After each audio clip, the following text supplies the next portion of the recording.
A lot can happen if you raise your hand. A lot can happen if you just say, hey.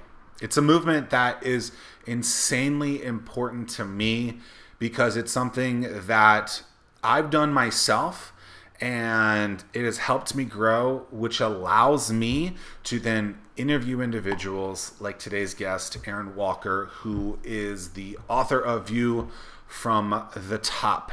And I just finished recording literally seconds ago this interview with Aaron, and it was incredible. Aaron has done some crazy milestones in his life. I'll read you a couple of them, but ultimately, like, we cannot be growing if we're not raising our hands. We as individuals cannot be improving our lives if we're not introducing ourselves to other people. I met Aaron. He's actually also a Morgan James author like myself, but I went out and posted something saying, I'm looking for more podcast guests. Who could it be? And the founder of Morgan James said, Aaron Walker. And so I reached out to Aaron. We scheduled today's show. And honestly, I wish I had another 2 hours to record with him. It was absolutely incredible. He's the author of View from the Top. I'll have all this in the show notes so that you guys can find it. Just some quick stats behind him. He grew up very poor, retired from his business that he started at 18 at 27, then got back into the business a few years later after he gained 50 pounds and his wife said, hey, like, why are you sleeping in the middle of the day? You're lazy now. And so that motivated him to do more. He got back into a similar business, sold the business to a Fortune 500, which is crazy. So he's retired twice, which is crazy to think. In 2001, a crazy accident completely changed his life. We go into that, and that was some pretty powerful stuff there. And like I said, he sold his business, but he just, I don't even know where to start with what you can take away from this. The whole thing is absolutely incredible, and he's connected with a lot of influential people that many of you guys will know about. Dave Ramsey is probably the biggest one, and how Dave Ramsey he met a couple of decades ago convinced him to advertise with his business and then join his mastermind group. Pretty crazy stuff. Aaron Walker, again, he's the author of View from the Top. We'll have all that in the show notes as well. But just an insanely powerful interview. I really didn't want it to end. I hope to be able to do this again with him for like 5 hours. Hopefully I get to meet Aaron in person, but an incredibly amazing interview and story. And I'm so grateful for Aaron saying yes, but super grateful that he was so open. He asked me beforehand, what can I do for you to make this show great? And I said, be yourself. And I think he did it. And so without further ado, Aaron Walker, View from the Top. Let's go. Success is insanely important to you. What does that mean? Yeah, wow, great question, Zach. You know, it's the very reason that I'm doing what I do today. I teach people to be successful and significant. And I start thinking about success and what that means to me. And it means different things to different people. But for me personally, it means choosing my own schedule and having financial freedom. I like that. I like to get up every day and go, you know, I think I'm going to do this or not do this. And financial freedom, I hate it when people with money go, money's not important. I want to go, you liar, let's take it away from you and see how important it is. It's hugely important. Just don't make it your God. Don't make it the only reason you do what you do. Success for me also means having an engaging family and meaningful relationships. You know, for me, my family is everything. Robin and I have been married 38 years now. I have 2 kids, 35 and 31, 5 grandchildren. And I'm like, that means everything to me. Having a clear conscience with every transaction is huge. I want to lay down at night and go, I didn't cheat Zack out of anything, right? The things that I did today were good for him. Taking care of myself, you know, I want to learn to be content without complacent. There's so many things for me that success means. I love to dream and establish goals. That's hugely successful for me. But at the end of the day, I want to leave a legacy of wisdom. People can look back and go, you know what? My life was different as a result of having been around that guy. And if that can be the case, then I feel like I've lived a successful life. How often are you observing these specifically kind of towards goals? Because you mentioned a bunch of things about your family, financial freedom, don't making financial freedom around your God. Like, how often are you looking at these things and saying, okay, this is still what I want? You know, because you've had a decade-long career in business and in life, obviously. But like, how often are you looking at that saying, you know what, maybe I want to do something a little bit different? Yeah, well, I think we pivot. You're right. I've been an entrepreneur this year, 40 years. So it's 4 decades that I've been an entrepreneur. And I pivot and change. Used to, I would think when I was a young business guy that I would do this thing forever. And technology improves our lives at such a rapid rate that we can't forecast out 10, 15, 20 years like we used to. So now, quite honestly, I look at it in 3-year increments. And I'm saying, when I start this project, I'm going to be good to go for a 3-year period. But, used to it would take, 20 years for things to change. Now they change annually. And so really for me, I pivot often. I'll say this is where I'm going to head and I'm going to change.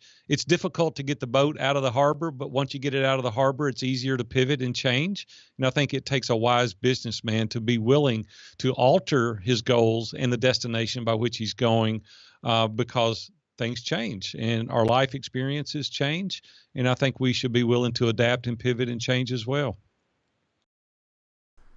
Very cool. A View from the Top is your latest book, your second book, I believe. The name View from the Top, what does that mean to you? Well, Zach, nobody wants a view from the bottom, right? We all want a view from the top. Or below, right? Or below. And here's the thing is that I want to help people achieve their goal, whatever that is. You determine what your view from the top is.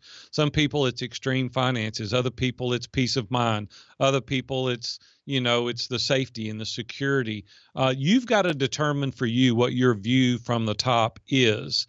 And I help people climb that mountain. I help them get to the summit or the pinnacle of what they're trying to accomplish. And I just thought it was a catchy phrase, catchy term, and we can help you also achieve your view from the top. Through my research of you, it seems like mastermind groups are insanely beneficial to you. Can you briefly describe what a mastermind group is, how you found them, and why they're so impactful to you? Yeah, well, it's huge for me. I've been literally involved in a mastermind group every week now for 2 decades, literally every week for 2 decades. So in 1995, I met a guy that was starting a radio show here in Nashville, and I met him at a Chamber of Commerce breakfast. And I went up and introduced myself, kind of liked what he had to say, and invited him to see my business. And he came down the street. I just built a new bricks and mortar store and opened it and showed him. And he said, I love this. Why don't you advertise with me? And I said, no, thank you. I don't even know who you are. Never even heard of you. And he said, I'll give you a free week of advertising if you'll just try me. Well, that was my first encounter with Dave Ramsey. He was the guy starting the radio show. Dave and I became very close friends. I spent 21 years sponsoring his show, perpetually, annual renewal term every single year, 21 straight years. And about 3 or 4 years into that relationship, he saw me at the Curb Center in Nashville. We were at a concert, and he said, hey, I want you to consider joining my mastermind group. And I said, well, that's pretty cool. What is a mastermind group? And he said, just come and check it out. And he said, I think you'll be impressed. So I show up his office out on Mallory, 7:30 on a Wednesday morning. We're in his conference room, and there's these 10 guys sitting around a table. I didn't know any of them at the time. Well, it ends up, one of them is Ken Abraham. Ken is the most noted ghostwriter on the planet, over 100 books in print. Dan Miller, 48 Days to the Work You Love. Jeff Mosley owns INO Records here in Nashville. All these guys were around the table. I didn't know any of them but Dave. Well, as I started being involved in that group, they were extremely vulnerable and transparent. And I'm like, man, I'm not used to this. I'm used to living behind this veil. I'm used to living a life that no one really knows what's going on. And they soon taught me how to bring that veil down and be vulnerable and transparent and authentic. And I started sharing openly because it was a safe environment. And it radically changed my life over the next 12 years, because when you're in a room of trusted advisors that have nothing to gain or lose as a result of what they're going to tell you, they're going to tell you the truth. They challenge you. And so what I soon discovered is that a real life of success is built on a solid foundation. And if we're building a life on lies and half truths, we can't be successful long term. So they brought all the barriers down, all the walls down, and they said, let's start from here and go forward. So I have these guys that challenge me, that hold me accountable, that encourage me to read, that give me resources, that make introductions. And I'm like, man, I love this. And so for 12 years, we met in Dave's office every Wednesday morning. I blocked out from 6 a.m. to 10 a.m. every day, because we all live here in Nashville together. So I drove there, did the hour and a half, drove back, got my day going. You couldn't get an appointment with me, period, on a Wednesday morning from 6 to 10 a.m. It just didn't happen. That's how valuable it was to me. Well, when I retired at 50 years old, about 8 years ago, Dave encouraged me and Dan Miller to start coaching. So I started coaching. My schedule filled up immediately because I had been successful in some other ventures and people wanted me to coach them, and I did. And then I said, well, I can't scale coaching, so I started Mastermind groups. Well, fast forward 4 years, we have 120 guys now in 13 different groups in 8 different countries, learning to sharpen each other. It's called Iron Sharpens Iron Mastermind Group. And I patterned it after the group that Dave started, and it's proven to be very successful. We're averaging about one guy every 3 days joining our groups now. And that's why masterminding is so important to me. It's that constant accountability. It's where guys gather together and they challenge one another. They share the resources, the ideas, the connections. We get together twice a year for 48 hours at a time, twice a year. And we have guys from all over the country and even internationally coming out to these events, because we are not designed to live in isolation. Isolation is the enemy to excellence. And if you want to live a life that's gratifying and fulfilling, you've got to be in community. And what that means is around like-minded people that can take you there. So that's why I'm passionate about mastermind groups. A lot of stuff there. Okay, so Dave told you twice, number one, to basically give him money, even though he gave you a 1 week risk, I guess. And then number two is join this group.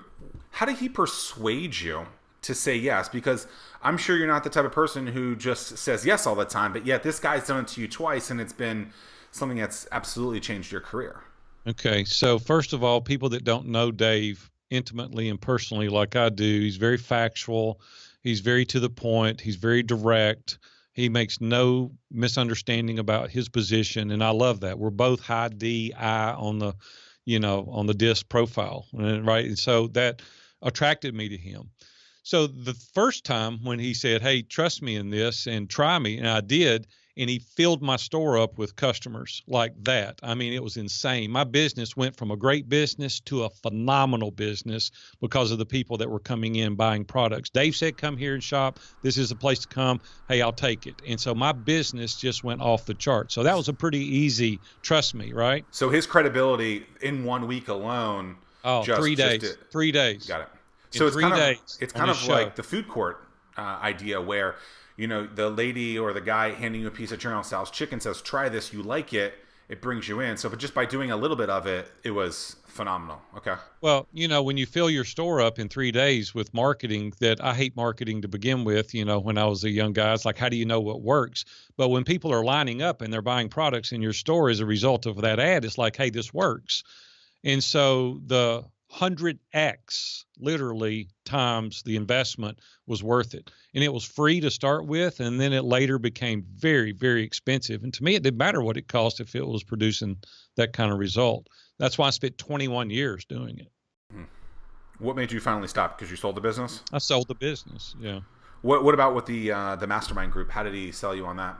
Yeah, well, I trusted him because we had at this point years of relationship. We became friends, and we'd gone on vacation together, and we'd gotten together as family. And when I started with Dave, there were 3 people working for him, and Dave's a Christian by faith, and I am as well. And so he requires that you do a devotion every Wednesday if you work for him. So I would go and lead devotions on Wednesday in this organization.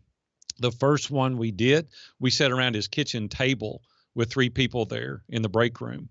and I led the devotion. And over the years, I've gone back. The last one I did, there were over 500 employees. He's got 750 now, and in the next probably 24 months, he'll have 1,000 employees. They're on 700 radio stations now. He's just bought 43 acres in Franklin, and he's building a new campus for all of his people to be housed under one roof. And so he's building a new facility there now. So we've just developed that rapport, and we share business and we share life together.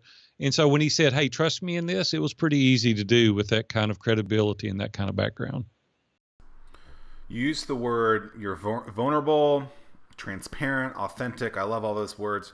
But how do you, as an individual that might be interested in a mastermind, qualify the person or the people who are going to be in that group, or trust those people that it's not going to hurt you in a negative way? Because I think that might be where a lot of people are a little, hands up and Sure. worried about it. Sure.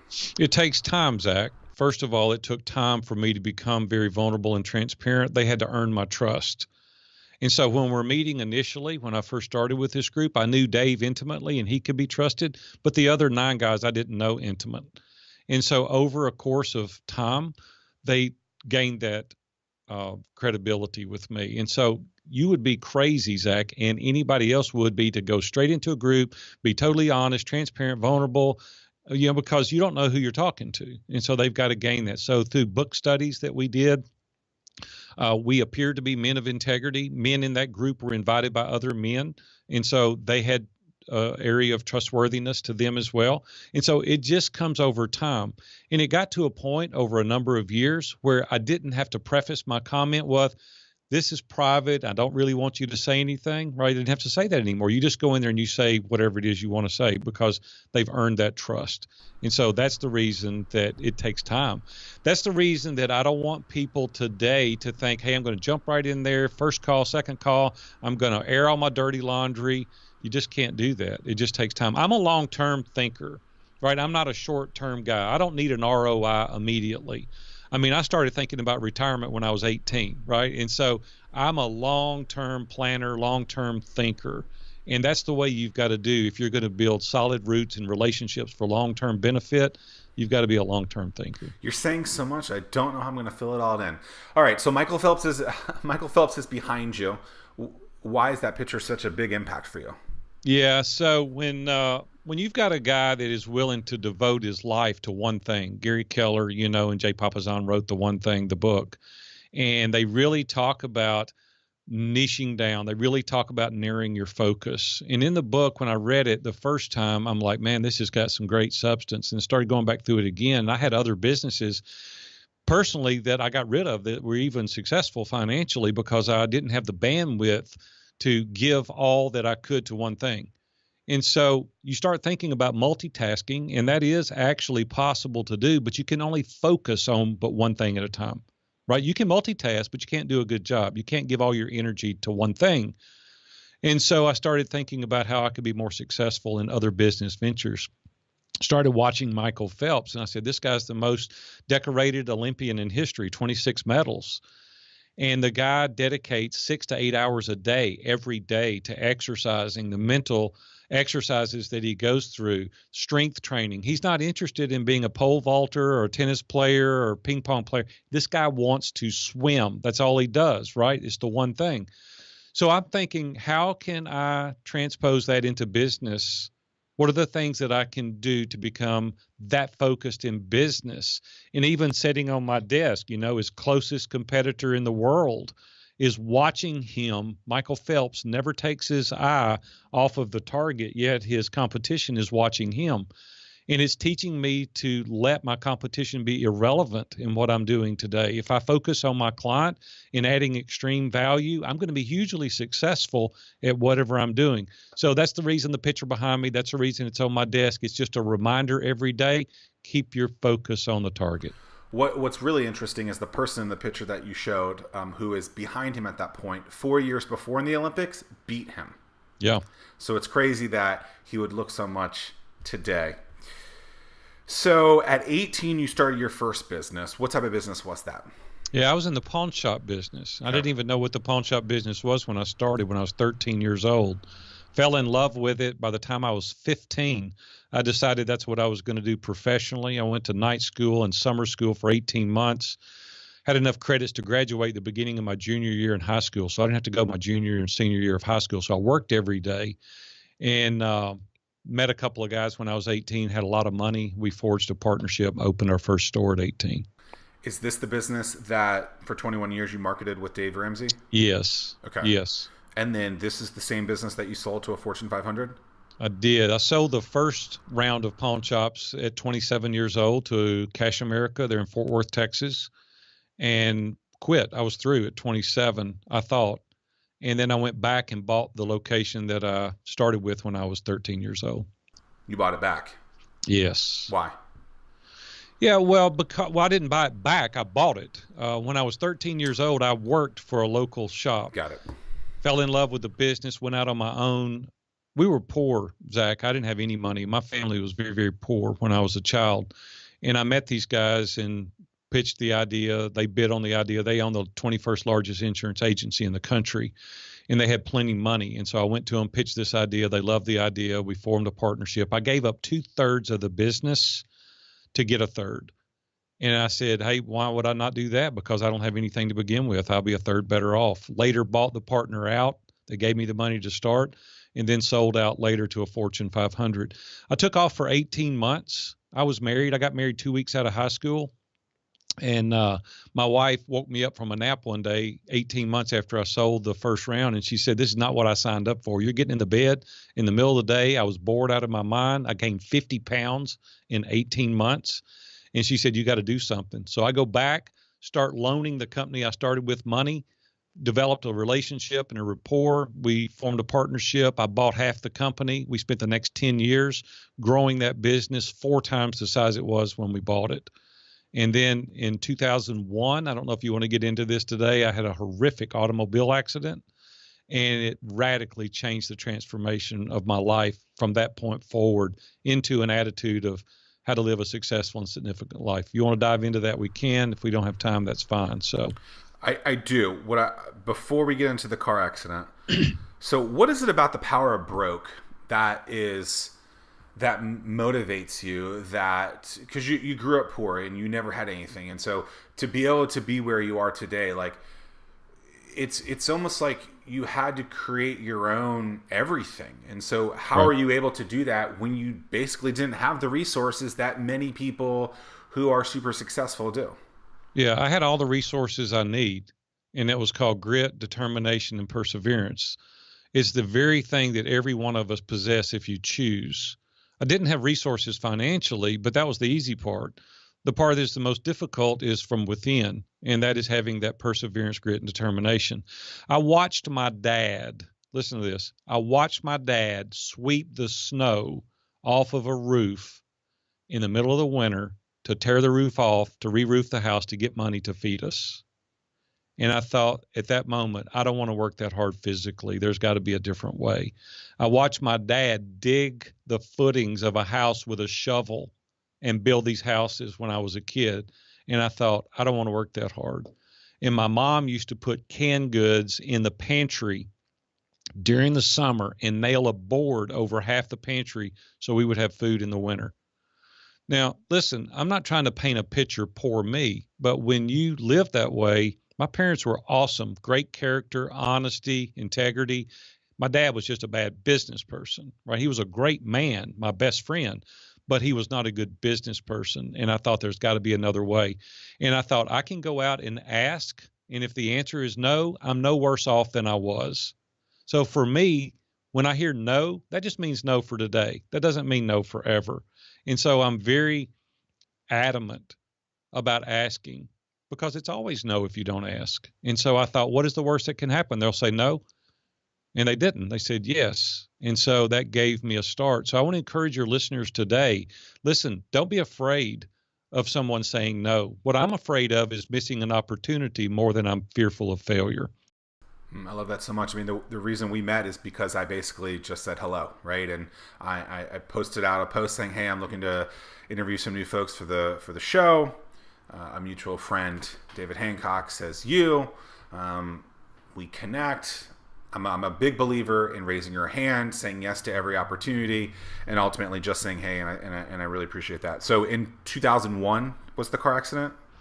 Yeah, so I was on the way. I was 40 years old. I was on the way to the office. Things were good. 7:30 in the morning. Life was amazing. Two little girls that were incredible. Business is good. I'm working 3 days a week. My life was like unbelievable. A guy named Enrique was crossing the street to catch a local bus, didn't look my way, and I ran over and killed a pedestrian August 1st, 2001. And my life come to a literal screeching halt that day. I could not believe this was going on. I won't take you through all the details, but I couldn't handle the stress. I sold the business. I retired for the second time. My wife said I've retired more than the law allows, but I retired for the second time. I spent the next 5 years getting my legs back under me. We traveled extensively. I was glad I had a little bit of resources so we could travel. I had accountability folks around me. I had mentors. I had educators. I had people help work me through that. I mean, Zack, seriously, you don't kill a pedestrian and get over it, right? God gives you the grace to learn to deal with it. And that's what happened for me over that next 5 years. Again, same thing with the weight, same thing with the boredom, became extremely bored. I built a new house during this time. We moved here in Nashville. I'm a native Nashvilleian. I've always been here, but we moved not far from where we were at. And then Robin woke me up again. She goes, "You're getting fat and lazy again. It's time to go back to work." So we went in the construction business, and that was another business, built a pretty successful construction company. But that's what allowed me to realize two things.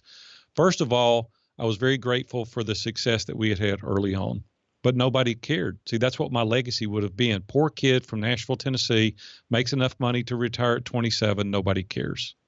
And I started feeling extremely guilty as a result of that. And I thought, this is pretty cool, but it's not impacting anybody but my family. And I thought, what if I had been killed that day? What would my legacy have been? That would have been it, all self-centered. And I said, you know what? I'm going to change that, and I'm going to start reaching out and living a life of significance. Dave Ramsey and Sharon, his wife, and my wife, Robin, we went to Amelia Island on vacation. And there was a speaker named Bob Buford there that wrote a book called Halftime.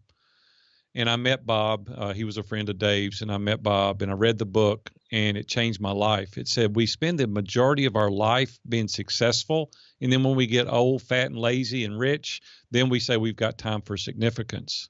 And I said, there's got to be a better way in this. And I even talked to the folks that wrote that book, and I said, it doesn't have to be either or. It can be and. And so I teach people today, hey, you can be hugely successful financially, and I want you to be. I want you to make money, but I don't forget the significance piece, and that's reaching out, helping other people accomplish their dreams and goals. And that's where purpose really comes into our lives. See, because Zack, for you and me, nobody cares we have money. Only thing people care about is how their life is different as a result of having known me. And that's where the significance comes in. So for the past 17 years, we've tried to live very successful and significant simultaneously. The quote, "What if I was killed that day instead of the pedestrian?" Very powerful.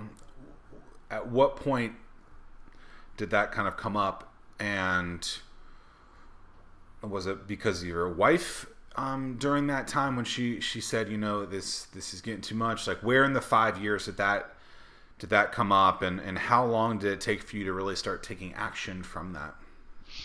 You know, it was about a month or 6 weeks after the accident that I decided to sell the business, because I had a point in my life that had never happened before. I had a customer come into our retail store, and they asked a question, and I literally went off on them in the store, literally, even threw some stuff. I threw some stuff.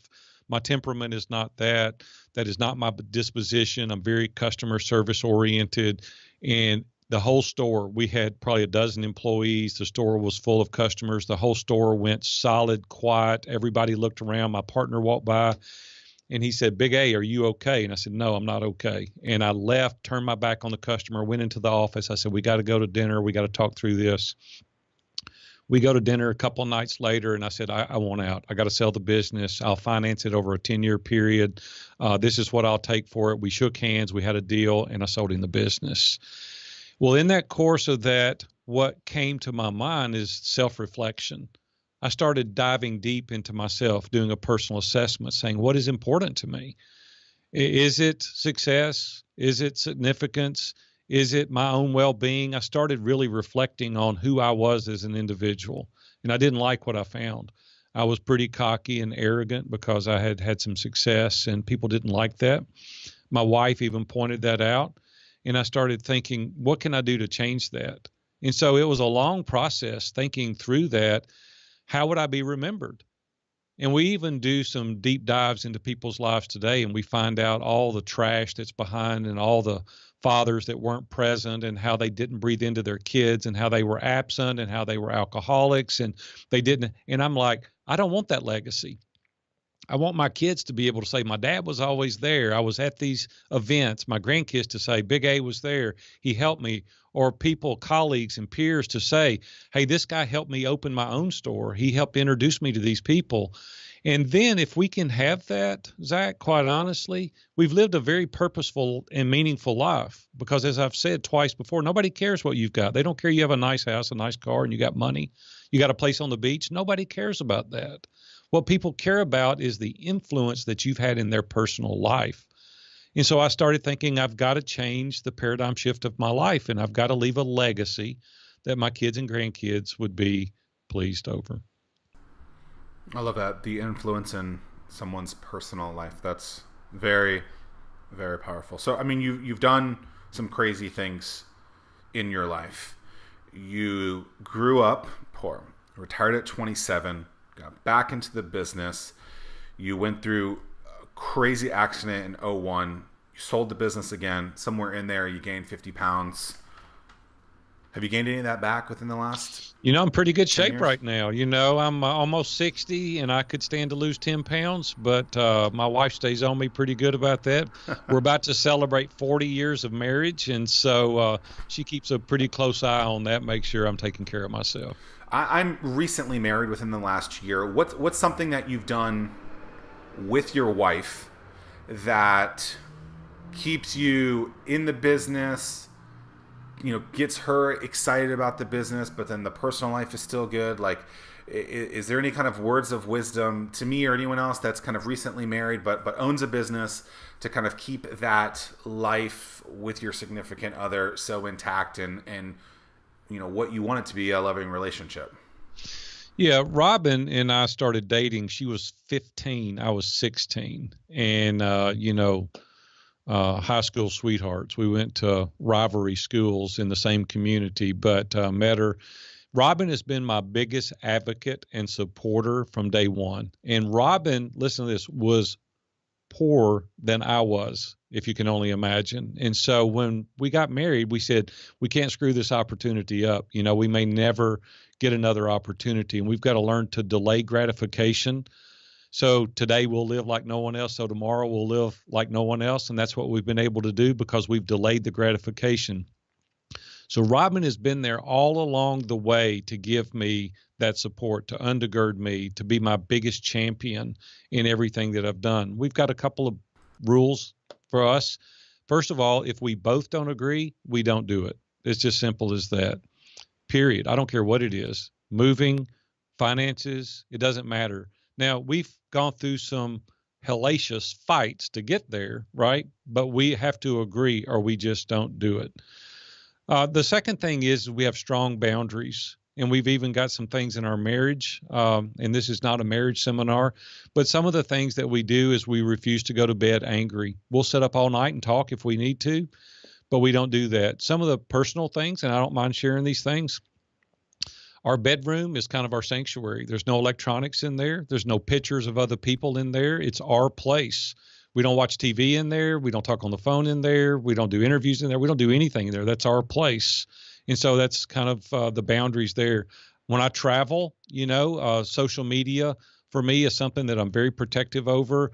Robin is number one in my life, and I always want her to feel honored. And so I only do things that allow her to feel honored.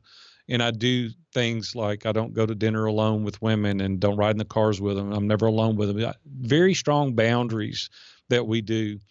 Robin's a Christian as well, so we have a common denominator in our faith, and that's been very important. I could go on and on, Zach, giving you some tips about things like that. Great communication. You need awesome communication. You need to date them always. Even today at 40 years, we still date. We still go out. We still hang out. We still have fun together. And it's not always been that way. You know, we've had trying times in our marriage. And if you're married 40 years, you're going to have trying times. And it's not always, it's not always utopia. It's just not. Two people living together, it's not. But we always respected each other. And if you respect each other more and you're a servant leader to the other one, the natural reciprocity, I should say, is going to be they're going to serve you well. And so it's just having their best interest at heart.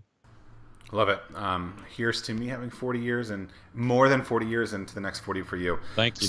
So you wrote the book, A View from the Top. What's the genesis of that? And you pitched it to David Hancock, who I also pitched mine to as well, from Morgan James Publishing. Where were you kind of on the synopsis of putting together the book and then kind of pitching it to him? Yeah. Well, here's the thing. The truth of the matter, I didn't want to write the book. Matter of fact, I didn't want to write mine either. Yeah, I really didn't. And a guy named Ken Davis was in a mastermind with me. He wrote Fully Alive. He's a international speaker, travels everywhere speaking. He's an amazing guy. And he was in the mastermind, and I got up before the mastermind, and we did a project called Come As You Will Be in 2020. That was the name of the project that we did. And what it meant is that you've got to look forward. You got to forecast what your life's going to be, and you got to get up and give a presentation before your mastermind group about what your life is 5 years in the future. So I got up and I thanked people for endorsing my book, and it was a New York Times #1 bestseller. I did all this, talked about where we lived and our second home in the Caribbean, things like that, things that were my goals, but had not yet happened yet. And when I got through, I said, to be totally honest with you, I'm not sure I could write a book. And the reason being because on my right sits Dave Ramsey, which has written 10 books, millions of copies sold. On my left sat Ken Abraham, which is ghostwritten over 100 books for Payne Stewart and Viente Fox and Lisa Beamer, Let's Roll, Joel Osteen, you name it, George Foreman, he's written their books. And I'm like, who's going to read my book? And I said that. Ken Davis raised his hand. He goes, Big A, hold on a minute. He said, when I wrote Fully Alive, he said 17 people the first year emailed me and said, I didn't commit suicide as a result of reading your book. He said, if your book changes one life, will it not be worth it? And I went, you're dadgum right. I've got the same mentality as you if it can impact one person. So then I quit measuring my book sales against Ken Abraham and Dave Ramsey, and Dan Miller sat across from me. He's written a dozen books as well. And I said, I'm going to write one book, and if a life has changed, it's all been worth it. Many lives have been changed as a result of reading that book, and I can't tell you how excited I am, again, to have a mastermind member push me to do something that I really didn't want to do. How long did it take for you to write the book? 18 months. Actually, to write the book? Yes, 18 months. Okay. And then when did you pitch to MJP? Well, David Hancock knew me at that time and knew the process I was going through. And once I had the manuscript done, he said, I got to see the manuscript. And I sent him the manuscript, and he said, I got to do this book. And so, he jumped up and said, I'll do the book. So you were going to self-publish or something else, or are you going to pitch it to other groups, or? I hadn't even gotten that far. I wasn't even that far in the process to even think about it. But once he showed an interest and I sent him the manuscript, he loved it. And he said, no, this book's going to change some lives. I want to be a part of it. So you finish at 18 months. Morgan James Publishing picks it up. How do you get people? How do you find that person to change their life? How do you find these groups of people to read the book? Because I think a lot of people say, oh, I wrote a book, it's like the Field of Dreams, it's going to go great. You and I both know that's not the case. You have to constantly be marketing it. So what are you doing to get it in front of people? Yeah, the easy part is writing the book. 90% of it is the marketing. And we're pretty involved in marketing, and we have a regimented schedule, and it's all drafted on a Google Sheet, and we know exactly the interviews we're going to do. I've done a lot of podcast interviews over the course of 40 months. I did 100 podcast interviews in 90 days when I launched the book. Did 187 interviews last year alone to promote the book. It's very tiring. It's very time consuming. I write a lot of blogs. I do 3 to 4 Facebook Lives a week. We post on LinkedIn, Twitter. We have VAs that help with this. I've got a marketing firm that we've hired to help promote. It's very tedious. It's very strategic by launching the book, and you have to stay on it nonstop. It's not something that just happens automatically by itself. So if you think you're going to write a book, throw it out there, everybody's going to buy it.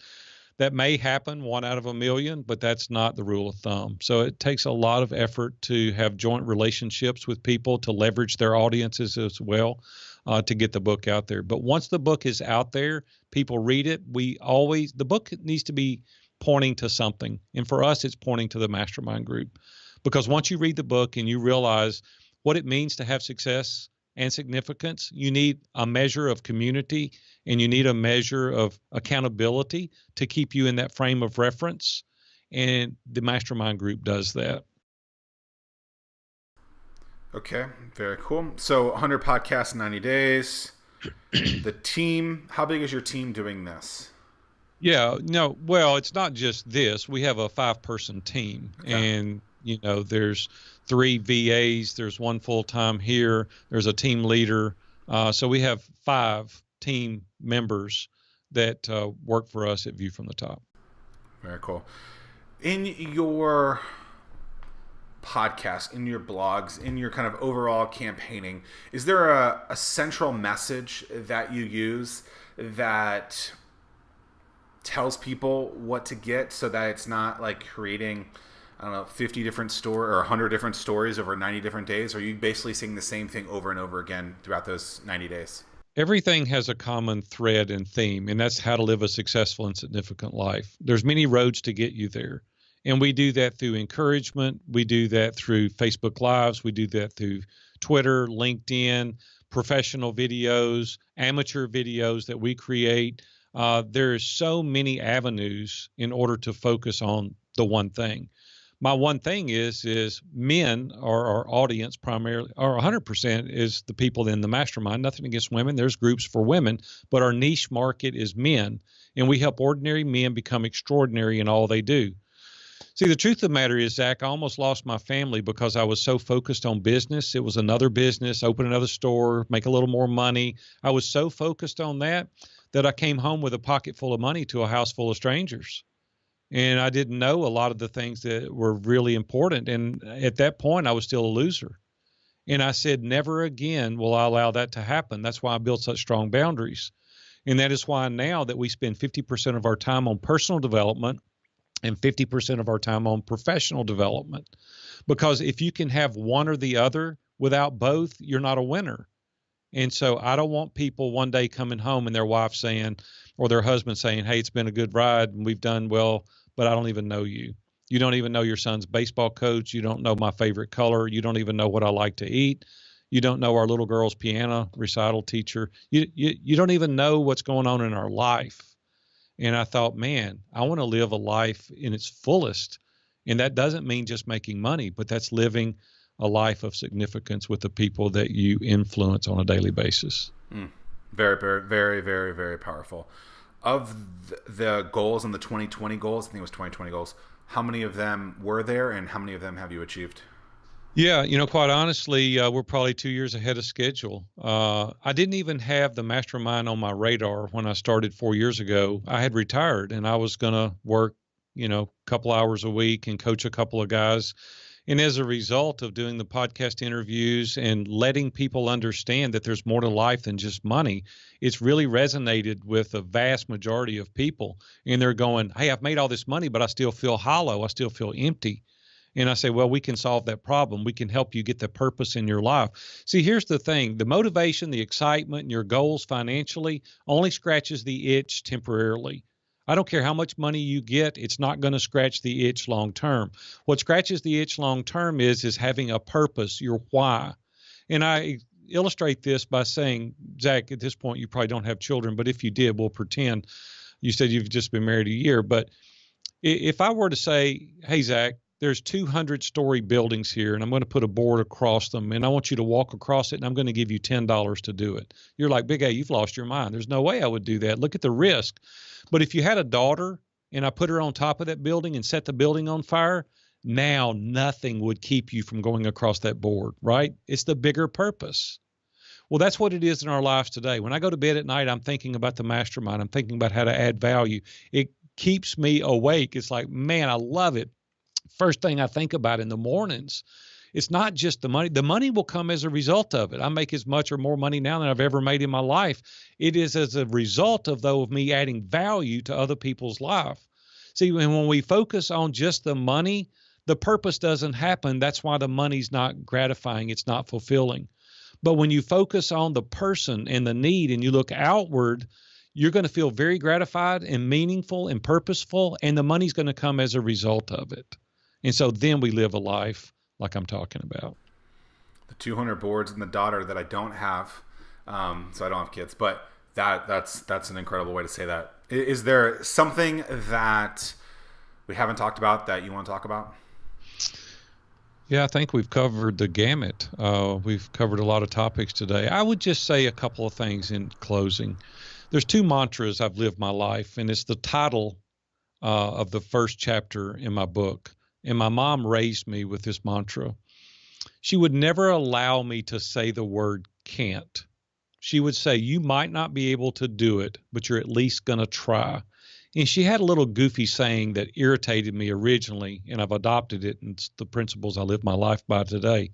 It's can't, couldn't do it, and could did it all. And my mom developed within me that self-esteem, that confidence that you can do it. And today, people say, can you do this? And I'm like, yes, I can. What is it? It's the Carol Dweck mindset, growth, right? The growth mindset. Yes, we can do it. The other thing is that holds people back is fear. The number one showstopper. And what I tell people is most people are not even talking about you as much as you think to begin with. None of us are that popular. And I say fear missing an opportunity more than you fear failure. You see, Zach, I don't want to lay in bed at night and think, would it have worked? I'd rather go for it and it not work and I pivot and change and make something amazing out of it as to sit on the couch and worry about what other people are saying and keep me from living an adventurous life. So I would just simply say in closing, adopt the mindset of can't, couldn't do it, and could did it all, and fear missing an opportunity more than you fear failure. You'll be hugely successful.